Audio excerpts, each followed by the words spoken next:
अगला सवाल है A.T. नायडू का, सिकंदराबाद से हमारे साथ जुड़ रहे हैं। नायडू सर, क्या सवाल है आपका? Good morning. Good morning sir, Prakash आपको नमस्कार। नमस्कार सर। सर मेरे पास दो स्टॉक्स है, तो 2-3 दिन पहले ही लिया था। एक आवास फाइनेंसर्स है, दूसरा जो है वो ब्लू ब्लू ब्लू स्टार का है। ओके गावा सर, उनको क्या?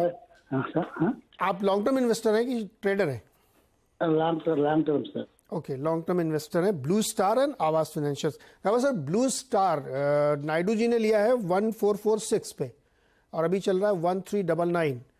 क्या राय बनती इनके लिए?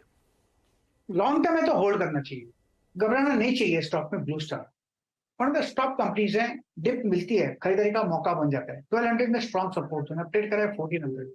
मुझे नहीं लगता 1200 आएगा, लेकिन वहां आ जाता है तो खरीदने का मौका है। लेकिन होल्ड कीजिए लॉन्ग टर्म के लिए, स्टॉक बढ़िया है।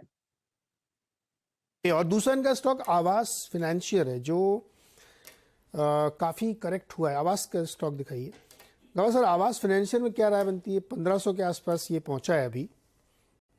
यस, काफी करेक्ट हुआ है और लगता है कि जो रिसेंट लो देखा है हमने करीब 1400 के आसपास, वो शायद एक सस्टेन कर पाए। तो मुझे लगता है यहाँ पर एक एनकरेजिंग साइंस है कि अपूर्ण मिलना चाहिए। लेकिन ऐसे पहले भी एक बार हुआ है करीब 2000 के आसपास, अब 1400 के आसपास हो रहा है। अगर यहाँ पर अपूर्ण मिलता है तो 2000 तक जा सकता है, लेकिन वहां पर प्रॉफिट बुक करना पड़ेगा। वहां पर स्ट्रॉन्ग रेजिस्टेंस है, शायद एक अपूर्ण मिले। फिलहाल होल्ड कीजिए, स्टॉप लगाना है तो लगाइए 160 1425 का बस। 325 पे स्टॉप लॉस लगाइए और होल्ड करिए आवास फाइनेंशियल्स को भी। अब बातचीत करेंगे कंसाई नेरोलैक के बारे में। एक पेंट कंपनी है जिसने बहुत अच्छे तिमाही नतीजे पेश किए। कंपनी के मुनाफे, रेवेन्यू और मार्जिन में काफ़ी अच्छी बढ़त देखने को मिली है। बातचीत करने के लिए, फ्यूचर प्लान जानने के लिए कंपनी के MD अनुज जैन जी हमारे साथ हैं। अनुज सर, बहुत बहुत स्वागत है आपका CNBC आवाज़ पर। Thank you so much to you Neeraj. जी सर, नंबर्स तो काफ़ी इनकरेजिंग है, काफ़ी बढ़िया। हालांकि हाई बेस के कंपैरिजन में, लो बेस के कंपैरिजन में है। लेकिन मुझे एक चीज़ बताइए कि ये जो जिस सेगमेंट में आप काम करते हैं, इंडस्ट्रियल और जो ऑटोमोबाइल वाला, इसमें बहुत स्ट्रॉन्ग मोमेंटम दिख रहा है। क्या कंटिन्यू रहेगा आगे भी?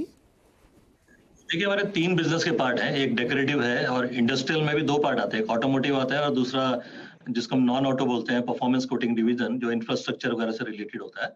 सो Q4 में देखो तो तीनों बिजनेस ने अच्छा परफॉर्म किया है। लास्ट फुल ईयर के अंदर ऑटोमोटिव का मोमेंटम अच्छा रहा है, बट उसमें जैसे कोविड के टाइम से काफी एक लैग आ चुका था, तो पार्टली यू कैन से कि वो रिकवरी थी। तो इट्स नॉट कि आने वाले टाइम में ऑटोमोटिव के नंबर सिमिलर रहेंगे, बट आई थिंक एक ग्रोथ मोमेंटम, एक स्टेबल ग्रोथ मोमेंटम बना रहेगा।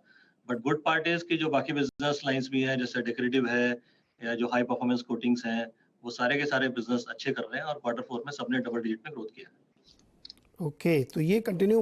लेकिन सीक्वेंसली सर अगर आप देखें तो मतलब थोड़ा सा ऑटो वाला सेगमेंट जो है, ऐसा लग रहा है कि थोड़ा प्लेटो हो रहा है वहाँ पे। आप लोग भी फील कर रहे हैं? हाँ, तो क्वार्टर बाई क्वार्टर सो क्या होता है कि एक high growth because last year के बेस में अगर आप देखें तो लास्ट ईयर फर्स्ट ईयर के अंदर एक मई मंथ में कोविड का इफेक्ट है, तो उस क्वार्टर के अंदर, फर्स्ट क्वार्टर के अंदर ग्रोथ काफी अच्छी रही थी, जो कि यू कैन से कि थोड़ा सा आउटलायर है। But otherwise there is a stable demand quarter on quarter basis, and वो स्टेबल डिमांड के हिसाब से वो चलता रहेगा। अच्छा सर, रॉ मटेरियल की कीमतें भी सॉफ्ट हुई हैं और अभी भी लग रहा है कि सॉफ्ट बनी रहेंगी। आपको ये होप है कि ये जो हेल्प हो रही है इसके थ्रू, जिससे मार्जिन काफ़ी इंप्रूव हो रहे हैं, ये भी आगे जारी रहेगा या आगे कोई रिस्क फैक्टर लगता है इसमें आपको?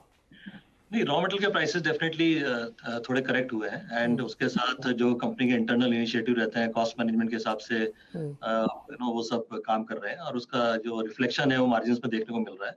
एंड आगे भी हम होप करते हैं कि मार्जिन इंप्रूवमेंट की सिचुएशन बनी रहेगी। हालांकि हमारे केस में there are some growth initiatives हैं हमारे, जिनको हम लोग उस पर इन्वेस्ट कर रहे हैं। बिजनेस के लिए जो स्पेशली डेकोरेटिव एरिया है या परफॉर्मेंस कोटिंग डिवीजन है, जहाँ पे feet on street, digitalization, infrastructure पे हम काफी काम कर रहे हैं। तो वो इन्वेस्टमेंट हम लोग करते रहेंगे, बिकॉज हमारी मिड टर्म और लॉन्ग टर्म ग्रोथ के लिए वो इम्पोर्टेंट है, लॉन्ग टर्म के लिए। और फाइनली सर, आउटलुक 24 के लिए अगर आप देना चाहें गाइडेंस कोई?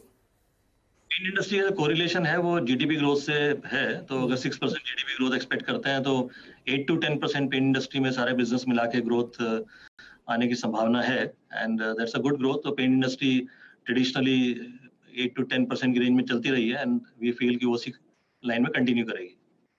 ओके, तो इंडस्ट्री की ग्रोथ बढ़िया रहेगी और कंपनी ने 2 पर 1 बोनस भी दिया, यानी अगर आप 2 स्टॉक होल्ड करते हैं तो 1 आपको बोनस शेयर मिलेगा। अनु सर, बहुत बहुत शुक्रिया हमारे साथ जुड़ने के लिए और बातचीत करने के लिए। ये आउटलुक।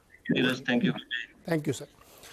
बता दें कि मनी कंट्रोल पर दिए गए विचार एक्सपर्ट्स के अपने निजी विचार होते हैं। वेबसाइट या मैनेजमेंट इसके लिए उत्तरदायी नहीं है। यूजर्स को मनी कंट्रोल की सलाह है कि कोई भी निवेश निर्णय लेने से पहले सर्टिफाइड एक्सपर्ट की सलाह लें।